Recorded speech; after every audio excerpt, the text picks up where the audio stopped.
this.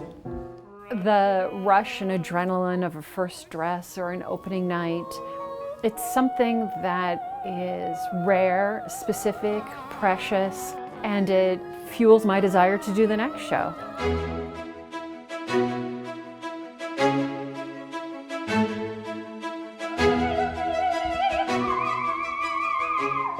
Working on the operas, the music had to come first, the vocal production had to come first. So any work that I was doing with the acting, establishing relationships between the characters and getting into any real depth had to happen after the music had already been learned at that point and the performers were becoming comfortable with their music. Here we go, so. Because one of the differences between operas and musicals is that in operas we do not use microphones. Yeah. You've got to talk to the person who's right next to you, but you can't talk to the person who's right next to you because these notes in your aria need to go straight out to the house. And then we had, most of the cast was in both operas, so they had to have completely different characters and different styles of singing to an extent. So an opera isn't that much different for me than what we call a straight show, just like a play. It's really just about the set design.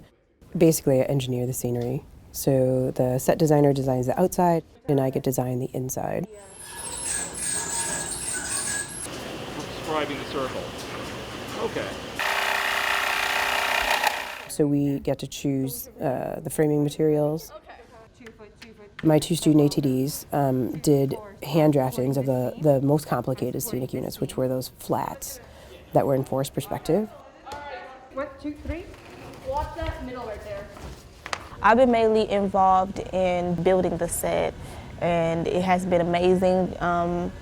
Basically seeing how it become a little bit of wood and becoming a big set, and how important it is and how much time it takes in learning tools first and foremost, and getting to know other people that's within the department as well. There you go. That's awesome.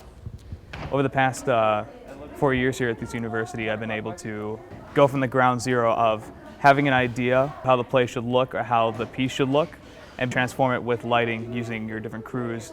For this production, we're working with about 230 instruments up in the air right now, both above the actors' heads and above the heads of the audience. Well, the purpose of costumes is always to reinforce the telling of the story.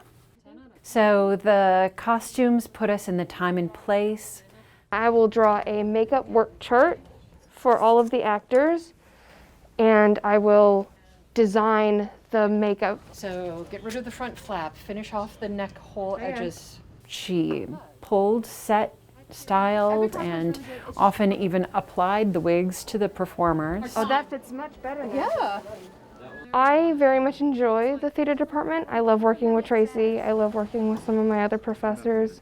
Here in the shop, we take all of our measurements, basically head to toe, and then we look at commercial patterns, and then we just make everything. But in the costume shop, things are pretty tight. When you sign in, you get to work the entire shift, nonstop, full throttle, and the skill level required is quite advanced, and they gain that on the job. In opera, once again, there's a lot of give and take of the tempo, so the orchestra members have to be ready, and I have to be ready to just change on a dime, and they have to just react super quickly. It's good skills for everyone.